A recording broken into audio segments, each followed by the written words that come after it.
What happened on the day, on January the 10th? We were having a nap and my son woke me up and he said, "Mum, it's too late, the water's already here." So we go to the front of the house to see There's a wall of water. A wall of water. It's huge. But the first thing that we did see happen was a 5-foot fish tank shoot out of the garage like a rocket. And we were dumbfounded. Said, "Oh my God, there goes the fish tank." But 2 seconds later, then the whole shed was gone. It just like peeled like a banana, the whole shed, and it's a huge shed that's cemented into the ground. And the shed went. Then a great big tree trunk smashed the door open and all the debris started coming in. Yeah. Those front windows smashed. He said, "Run to the back." We ran to the back to see the stairs disappear. And not long after that, we were riding the house. At first we thought we just had to move the things to higher ground.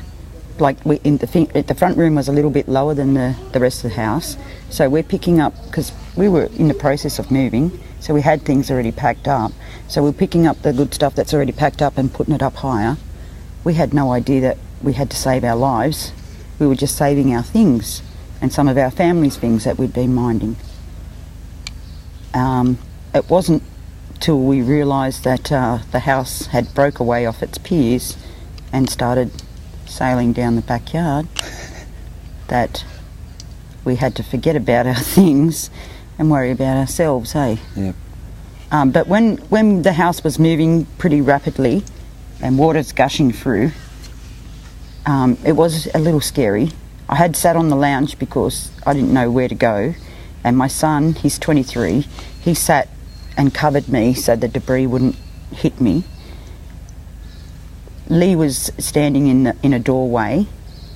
He noticed the lounge was starting to go out the back door, so we would have been in the water. He pushed the lounge back in. We had to really wait till the house stopped moving. I was on the phone to the emergency department, which was frustrating because I had to keep ringing them back.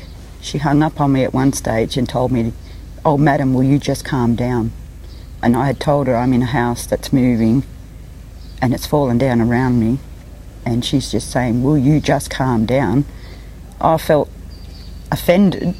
I put the phone down for a second. I said, "Lee, she's telling me to calm down." Well, it's not like I could put everything down and go make a cup of tea and just relax a little bit. We saw a whole carload of people go by. You watched shipping containers go Here's screaming past. people screaming. Whole containers, half of houses going by.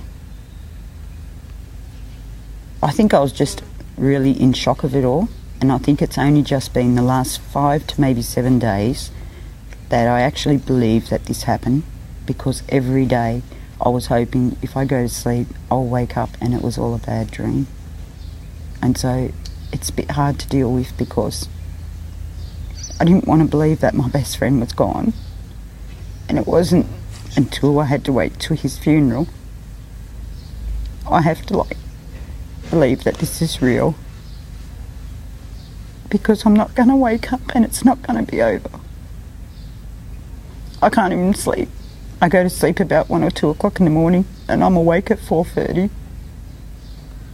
because you think you can go to bed, have a good night's sleep and you wake up, and even if you are depressed or something, after a good night's sleep the world seems better. But after a sleep, it's not even a good night's sleep, the world's not better. And I don't really care about everything we lost, to tell you the truth. It all seems quite petty when you lose your best friends. And it hurts to find out later on that they knew that this was coming and they couldn't tell us. All they had to say was, because we were already flooded in from the day before, we couldn't leave town anyway, so we had nowhere to go. I lost my car the night before. The thing was, when we left on the Wednesday, we were actually ordered out of town. Yeah. We weren't allowed in for another 5 days after that, or something like that. Yeah, they closed the body. They closed. So we left on the Wednesday. Thursday morning, they destroyed the house. Yeah.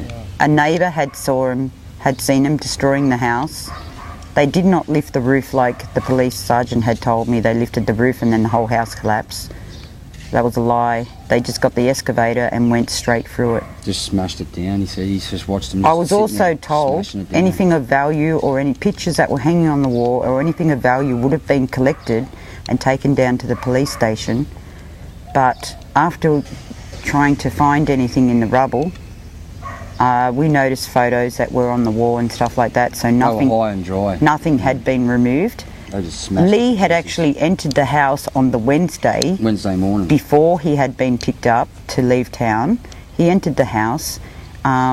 He took some beers up to the guys up at the school because he was amazed that they were still cold, but he weren't to know that they were going to destroy the house the next day. Because I always say, why couldn't you just take one photo? You know, just one. But it wasn't, it's not his fault. But even if I had stayed, like didn't go... He was ordered out of the house. He was ordered to leave. They said, what are you doing? You're not allowed down here. Yeah. And so not one photo was taken off the wall or anything. And no valuables, no nothing. And then they just destroyed the house.